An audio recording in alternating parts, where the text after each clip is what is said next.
Shalom, Shalom Lekulam, que a paz esteja com todos. Daniel Ben Abraham, professor de vocês de História, que o Eterno vos abençoe. Um grande abraço, estou morrendo de saudade de vocês. Bom, sem mais delongas, agora já fiz a minha apresentação. Hoje, excepcionalmente, nós estamos fazendo a nossa aula pelo YouTube, né, pela plataforma do YouTube. E essa semana nós não vamos fazer, né? Como vocês já estão me vendo aqui, já deixei o link aí para vocês. Nós não teremos aula no Meet, excepcionalmente essa semana. Semana que vem voltaremos ao normal, aula ao vivo pelo Google Meet. Bom, nós vamos estar estudando hoje sobre expansão marítima.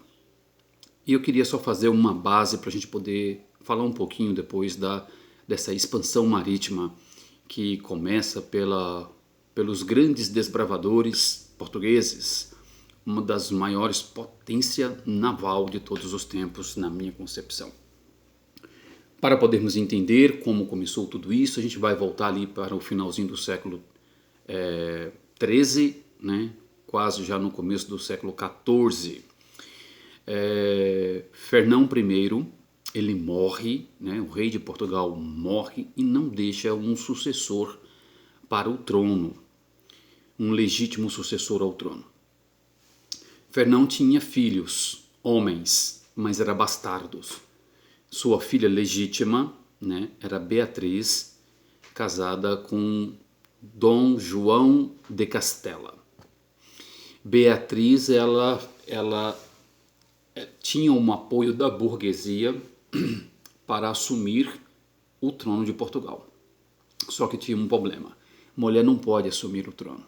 Mulher naquela época não tinha como assumir um império. Daí entra então o personagem, o filho bastardo de Dom Fernando I, Dom João I. Lembre-se porque Beatriz também era casada com Dom João, só que de Castela. Tá? Então o filho de Fernão I era Dom João I, filho bastardo do rei que tinha morrido sem deixar um legítimo sucessor ao trono. Então houve ali uma treta entre a filha legítima do rei, Dom Fernando, com o seu irmão, né, o bastardo, conhecido como Dom João I. A burguesia naquela época apoiou Beatriz. Em contrapartida, Dom João é conhecido também como Aves, tá? Ele é o revolucionador de Aves, ou ele causou a revolução de Aves. A palavra Aves significa encorajamento, corajoso, tá? Então, Dom João I, o bastardo, tinha o apoio dos outros países, como Inglaterra e Espanha. Tá? Com isso, com um apoio para Dom João I, o filho bastardo de Dom Fernão, Portugal teve um crescimento muito forte. Daí agora começa a expansão marítima. Portugal e os outros países, eles descobrem, porque eles tinham um grande temor do Oceano Atlântico. Tanto é que existe muita história sobre animais marinhos, a besta do mar, aquela série de pensamentos e de mitologia que existia naquela época, mas eles conseguiram desbravar e eles encontraram, uma expressão muito conhecida. Muitas das vezes nós vemos as pessoas falar, o caminho das Índias, fulano de tal agora está com os caminhos das Índias. Acaba sendo uma metáfora, né, porque ela vai arremeter para uma história que é essa que nós vamos estar estudando agora. Então eles descobrem, através do oceano, eles descobrem o caminho das Índias, porque naquela época o comércio estava crescendo muito e a Europa não produzia especiarias. Já na Índia, como pimenta, como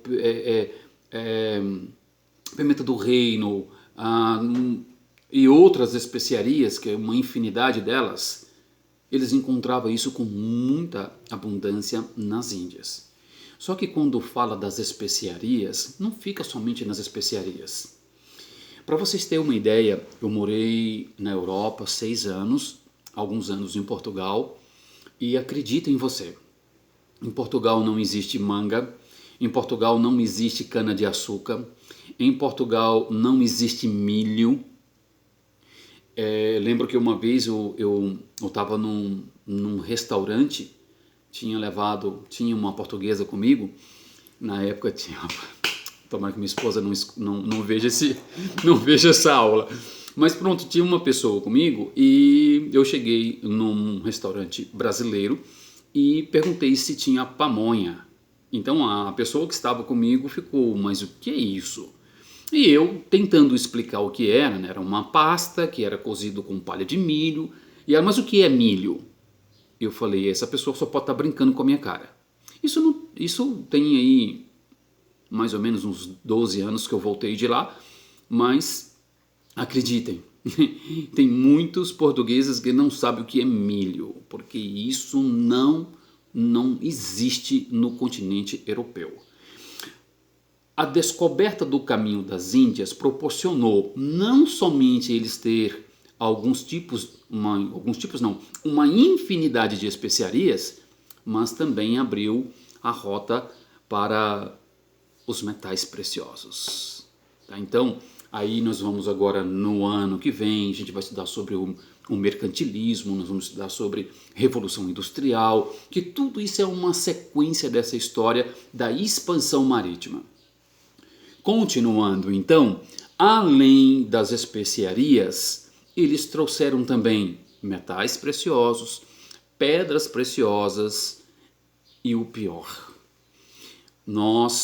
Muitas das vezes nós fechamos os nossos olhos e nós não vemos o desastre, a tragédia que aconteceu.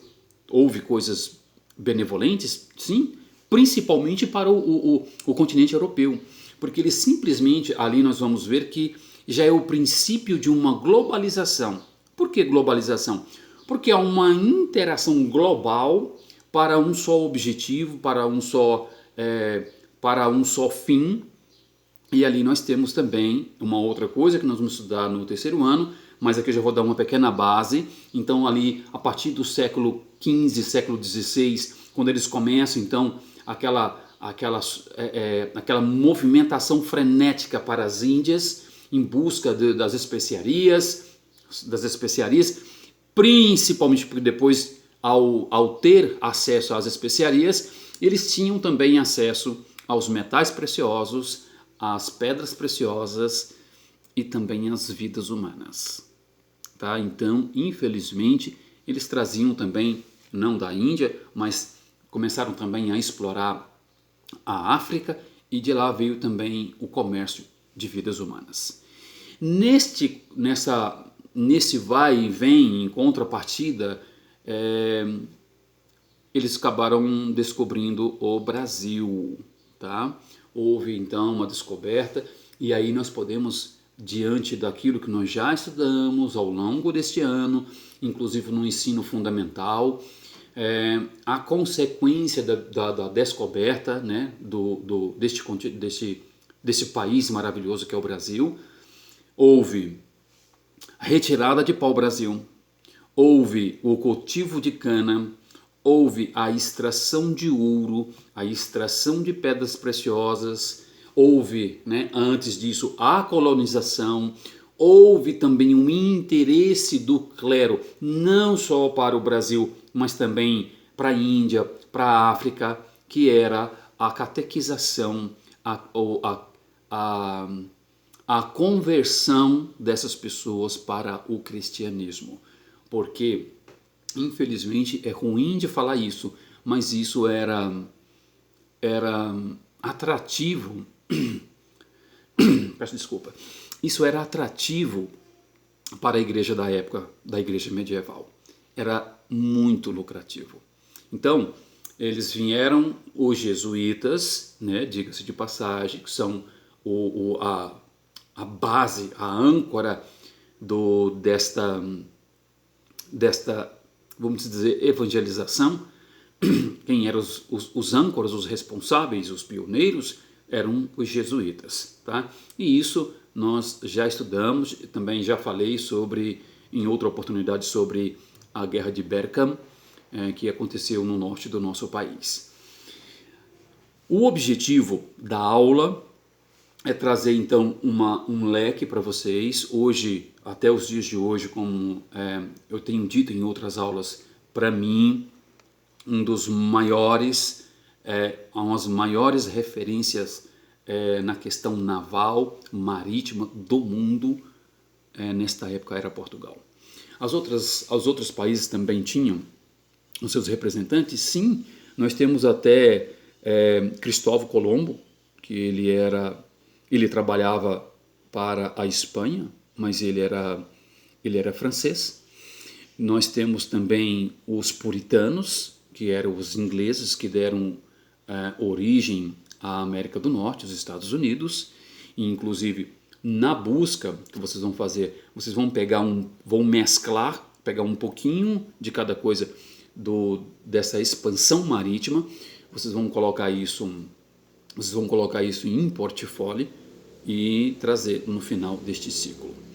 Bom, eu vou deixar essa instrução no Google Sala de Aula e, lógico, estou deixando aqui também pela plataforma do YouTube, tá ok? Então, eu espero que esta pandemia ela possa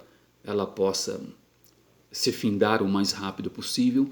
Acredito eu, do fundo do coração, de que nós vamos voltar, né, gradativamente ao normal, ao início do ano que vem, se o Eterno bendito seja Ele permitir, e aí nós vamos ter um segundo ano intenso, presencial, e vamos tentar suprir tudo aquilo que de repente nós perdemos este ano.